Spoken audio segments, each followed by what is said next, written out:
I received some treatments to live beyond cerebral palsy, and I'm going to tell you my treatment story in this video. I'll get into the treatment story in a minute. Before I do, I want to tell you about my CP diagnosis. I didn't get enough oxygen to my brain during birth and it caused damage. When I was born, I was the color blue and I wasn't crying nor was I moving. I'm a twin. My twin sister had a normal birth, so she doesn't have CP.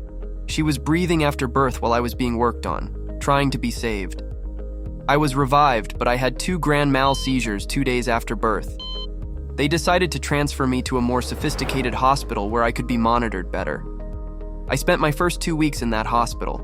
Leading up to the diagnosis, my mother noticed a few symptoms. One of the first signs of brain damage was I lost my sucking ability. I was bottle fed, and one day, my mother noticed that the level of the formula wasn't going down. She was looking at the levels and wondering why I wasn't getting anything. It was unknown to her that I could lose my sucking ability. The only way that I could be fed as a baby was if my mother gave me the formula with a spoon. My twin was using her bottle fine. It was easy for my mother to tell that something was wrong with the way that I was developing.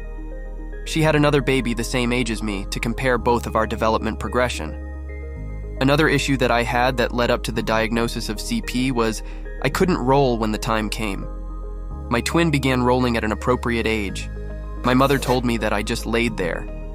Fast forward to the crawling development and sitting up stages of development, I couldn't sit up. I remember when my mother tried to sit me up as a baby, I would just fall over, but I did gain the strength to stay sitting up when I was older. If we look at the baby picture of me and my twin again, I am propped up against her. That was so I would stay upright. It was very obvious to my mother that I had a disability. I was 3 years old when the term cerebral palsy was used. That was when I was formally diagnosed with the condition. After the diagnosis, one of the first treatments that I received was physical therapy to try to strengthen my muscles and to loosen them. I remember having PT in school where I had to lay on a mat and the therapist stretched my legs and they did some exercises for my ankles.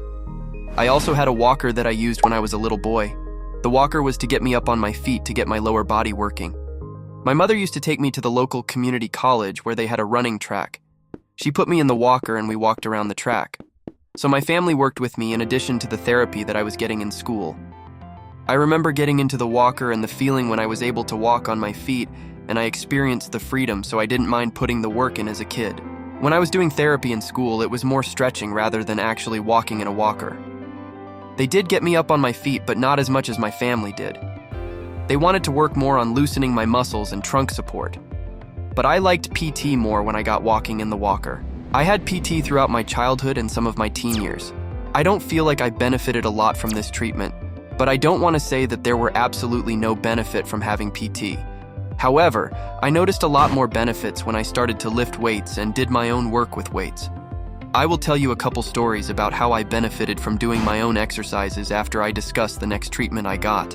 The other treatment I received in addition to physical therapy as a little boy was occupational therapy. This therapy was more to try to improve my fine motor and gross motor skills. I also remember that the OTs would stretch my arms too, so it was more for my upper body. When I was a young boy, my arms were so weak that I couldn't lift them above my head without them literally popping out of the sockets. So the 2 forms of therapy was meant to work together. I had a whole team of therapists working together to come up with the best plan. They tried to strengthen my arms so that I could lift them up. Another thing that the therapists worked with me on was the use of my left hand. When I was a kid, I couldn't do anything with my left hand. I couldn't even grab a toy. So I only acknowledged my right hand. The occupational therapy had minor benefit by itself, but what really helped me was lifting weights on my own. Back when I was 7 years old, I wanted to start working out. My father lifted weights, and I wanted to be a pro wrestler. So I was around working out and getting bigger and stronger as a kid. Plus I had a motivator, but I could only use my right hand to grab things. I saw my father using both hands to lift weights, and I knew that I had to do the same thing. I also saw that pro wrestlers were big, so I knew that I had to get bigger. But I didn't know how I was going to get around not being able to use my left hand. So I told my father that I wanted to start lifting weights with him, and he got me a pair of 1-pound wrist weights. I remember him telling me what movements to do for each muscle group. He told me to turn my hands so that my palms were facing up to work my biceps. So I did use my wrist weights a few times a week because I really wanted to get bigger. One day, my arms stopped popping out of their sockets. I think I was 10 years old when that improvement happened. I also noticed that my arms were gaining definition. That was when I got hooked on not just working out, but also on overcoming CP. I used the wrist weights for a few years. Then I wanted to take the workouts to the next level. So I got some 5-pound dumbbells and worked on grabbing them with both hands. I did that in my earlier teens. It got to the point where I started to gain the ability to grab the weights with my left hand and hold them. Once I make up my mind that I am going to do something to improve, I do it. This mindset led to the next treatment that I received, and it almost ended my life. In 2010, I discovered that another country was doing an adult stem cell treatment for CP. I looked into it. The treatment consisted of getting the adult stem cells from my own bone marrow in my hip and relocate them in my spinal fluid so that they could travel up to my brain and repair the damaged tissue. I thought about it and talked it over with my family. My family didn't want me to get the treatment. Family members thought it was too dangerous, not just the treatment itself, but also traveling to another country.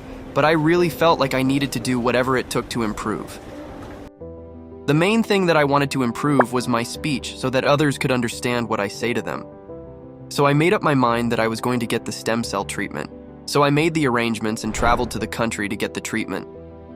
The whole procedure took 3 days. After the injection of the stem cells into my spinal fluid, I got extremely ill. I couldn't keep anything down. The last day of the treatment was on a Wednesday, and we were leaving to come home the following Sunday. But we didn't get through the door until Monday night. I was deadly sick until I woke up Tuesday in my own bed. I did notice some improvement from the stem cell treatment. The main thing that I noticed was I wasn't drooling. Before I was drooling a lot and my chin was wet most of the time. It was drier more after the treatment. The doctors who did the procedure said that I should start to notice some changes within 3 months after the treatment. I noticed a difference in my speech too. I began to enunciate words better. The last treatment that I received is called hyperbaric oxygen. The treatment consists of 100% oxygen combined with pressure. The pressure enables the oxygen to reach different parts of the body. In my case, it was my brain. When I was getting the treatment, I had to go in a tank that looked like a submarine, and I had to wear a plastic hood over my head, kind of like what an astronaut wears. This is me inside of the tank. When the treatment began, it took a few minutes for the pressure to build up. The building of the pressure is equivalent to going down under the ocean. My ears even started to pop. The hood went on my head after the pressure was built all the way, and that was where oxygen came from. There were some benefit from hyperbaric oxygen. One of the biggest benefits that I noticed was my left hand was a lot more relaxed after I had the treatment. I remember there was one day when I received the treatment and I was able to let my left hand hang down with it open. I got hyperbaric oxygen after the stem cell treatment, so it was good because the treatment was supposed to be good for stem cell production. I just spoke about my passion for working out and overcoming CP. I have to adapt the exercises, especially when I work out my left hand. If you would like to see how I adapt bicep exercises and see how I exercise my left bicep, check out this video right here.